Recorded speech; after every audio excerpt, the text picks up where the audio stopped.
Bonjour à tous, ravi de vous retrouver pour Express Orient. Cette semaine, nous vous proposons une émission spéciale consacrée à la crise au Liban. Crise politique doublée d'une crise économique et financière, auquel s'ajoute la pandémie de coronavirus. La population bascule dans la pauvreté, de plus en plus de Libanais ont du mal à se nourrir. Une situation que nous décrypterons également avec notre invité, le photographe Patrick Baz. Hyperinflation, effondrement de la livre libanaise, faillite, corruption et surendettement. L'ancienne Suisse du Moyen-Orient est en pleine banqueroute. Le pays vit actuellement la pire crise économique de son histoire.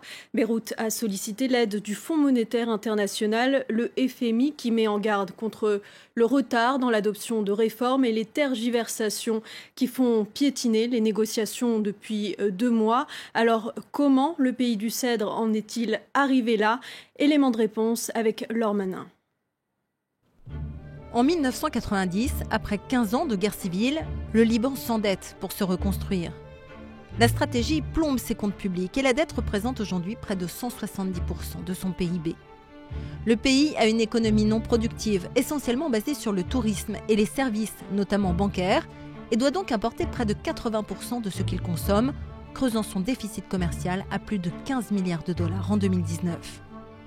Un déséquilibre permis par l'indexation de la livre libanaise sur le dollar est possible uniquement grâce à l'apport constant de devises via les investissements étrangers en provenance du Golfe et les transferts monétaires de la diaspora.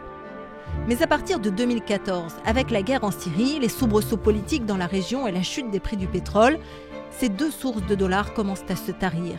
Les réserves de la Banque centrale s'amenuisent, la livre libanaise entame sa chute. Au point qu'en 2019, les banques limitent les retraits et les transferts d'argent vers l'étranger pour empêcher une fuite massive de capitaux.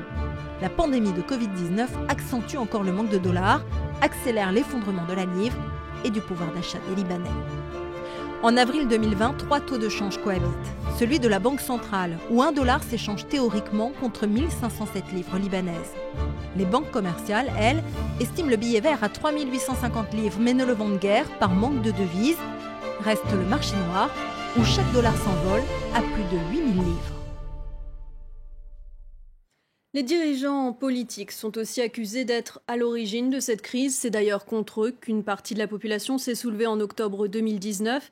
Les manifestants demandaient la fin du système en place, un système basé sur un partage religieux du pouvoir, accusé de favoriser le clientélisme. Je vous propose d'écouter les explications d'Aurélie Daher, enseignante-chercheuse en sciences politiques à l'université Paris-Dauphine. La particularité du système politique libanais est de ne pas être un système one man, one vote, comme ce qu'on peut avoir en France, en Allemagne, aux États-Unis. C'est une démocratie dite consociative. On a la même chose en Suisse, on a la même chose en Bosnie. Qu'est-ce qu'une démocratie consociative? C'est un système politique qui distribue les postes au sein de l'appareil étatique, que ce soit les sièges au Parlement, les portefeuilles au sein du gouvernement, le poste de Premier ministre, président de la République, président de l'Assemblée, chef de l'armée, etc., selon des quotas communautaires bien déterminés. Évidemment, elles ne sont pas toutes équivalentes en poids, c'est-à-dire que les principales confessions au Liban, ce sont bien sûr les musulmans chiites, les musulmans sunnites et puis essentiellement les chrétiens maronites. Donc, grosso modo, on va dire que les négociations politiques se font essentiellement entre ces 3 pôles et les autres communautés jouent plutôt le rôle de force d'appoint. Premier problème que ça pose, cela installe les communautés libanaises en rivalité les unes avec les autres, c'est-à-dire qu'elles se conçoivent comme des adversaires et non plus comme des partenaires d'un même jeu national. Deuxième problème, cela encourage le clientélisme communautaire à outrance, dans le sens où les leaders communautaires, les leaders de partis, sont aussi des patrons qui font vivre par des réseaux clientélistes leurs communautés respectives. Donc quand on est protestataire, on hésite bien évidemment à faire tomber un leader qui nous assure à la fois des fins de mois intéressantes, un accès à un emploi, l'accès à l'école, etc. Donc on comprend bien que le système participe à une difficulté d'organiser un mouvement depuis la société qui serait vraiment transconfessionnel et qui viserait l'ensemble de la classe politique. Patrick Baz, vous êtes avec nous pour parler de cette crise. Vous êtes photographe et vous arrivez tout juste de Beyrouth. Vous avez été témoin du mouvement de contestation et vous avez réalisé une série de portraits de ces révolutionnaires, des citoyens de confession et d'origine sociale variée qui se sont rassemblés pour crier leur rejet de ce système politique. On va s'arrêter un instant sur ce cliché, une photographie d'une manifestante qui a peint le drapeau du Liban sur son visage et qui rappelle le masque du Joker. Vous êtes à l'origine de cette photo qui a fait le tour du monde. Qu'est-ce qu'elle représente pour vous ? Alors, c'était une de mes premières photos. En fait, l'anecdote, c'est que je n'avais pas vu le film, le Joker. Et le lendemain, cette photo fait le tour du monde. Et je fais une recherche, j'ai vu le Joker, j'ai compris le film. Et en fait, voilà, c'est un politicien qui a rendu fou ce personnage. Et c'est devenu un emblème en fait de toutes les révolutions du Chili à Hong Kong où la peinture du Joker était devenue récurrente. Et au début de ce mouvement de contestation, vous disiez avoir photographié la vie après avoir photographié la guerre et la mort. Vous avez en effet été photographe de guerre pendant 3 décennies. Aujourd'hui, comment est-ce que vous percevez ce mouvement de contestation ?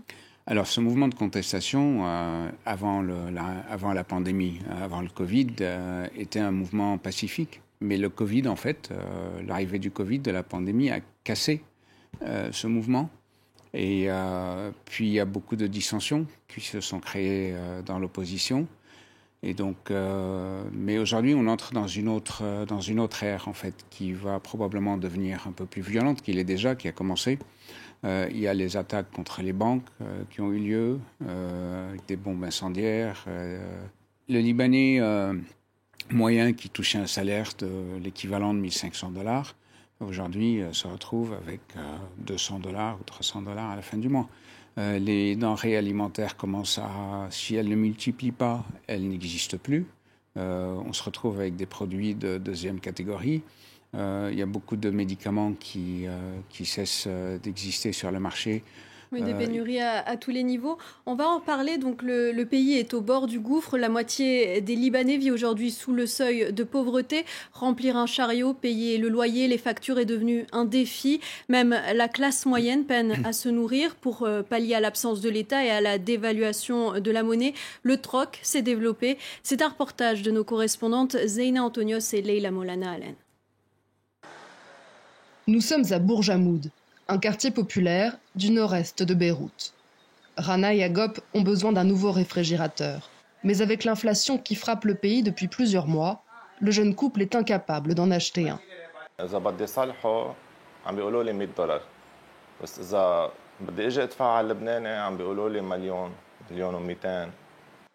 Alors, comme beaucoup de ménages libanais, Rana et Agop ont décidé d'avoir recours au troc.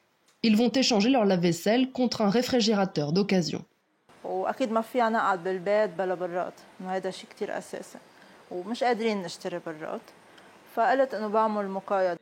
Le couple s'est inscrit sur la plateforme Libantroc. Ce site, lancé il y a quelques mois, est devenu incontournable dans le pays. En un an, l'inflation a augmenté de 55% et de nombreux internautes utilisent le troc pour obtenir des objets de première nécessité. There's a lot of injustice and there's a lot of unfair treatment, and the society in itself is creating this safety net to save each other because we don't want any Lebanese to sleep hungry. Le prix du lait en poudre a augmenté de 69% par rapport à l'année dernière. Celui des couches a doublé, voire triplé. Pour l'instant, Rana et Agop parviennent encore à acheter le nécessaire pour leur fille de 2 ans, mais ils sont conscients que la situation peut s'aggraver. بدنا نبدل شيء ضمن الحفاض انه اكيد بدي اعمله انه بدي بدله بشيء انه بس تعمل لها الحفاض لبنتي بعمل مستحيل. Tout comme Rana et Agop, des centaines de ménages libanais ont connu une baisse drastique de leur pouvoir d'achat ces derniers mois. Le Liban a repris ses négociations avec le FMI, mais il peine à adopter les réformes requises pour obtenir l'aide de la communauté internationale.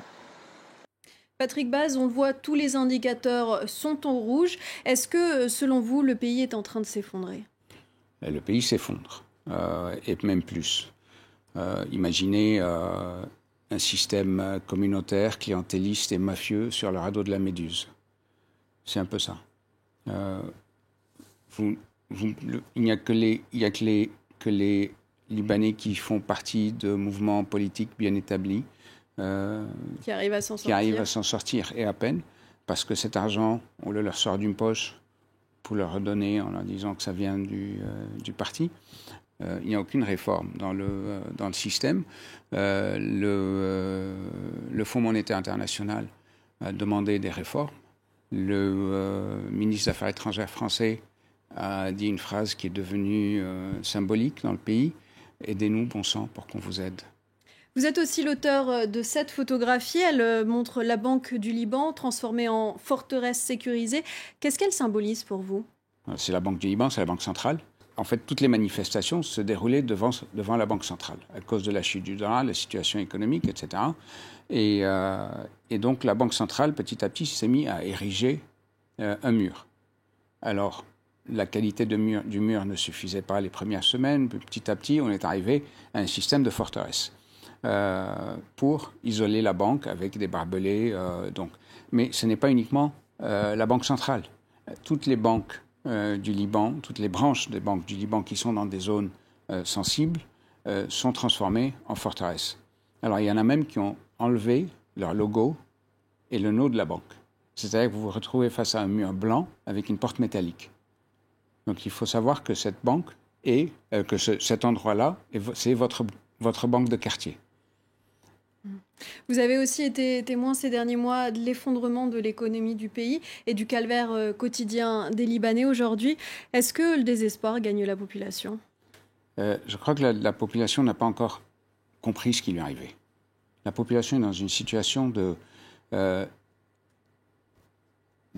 y a une sorte de résilience. Bon, ça, les Libanais ont l'habitude de la résilience, mais la population n'est pas encore arrivée à un niveau où c'est terminé, il n'y a plus rien.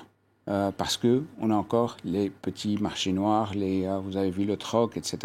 Nous n'avons pas atteint le stade final de l'abîme où on est tombé et c'est terminé. Merci Patrick Baz d'avoir été avec nous et c'est ainsi que s'achève cette émission spéciale. Merci à tous de nous avoir suivis. Restez sur France 24, l'information continue.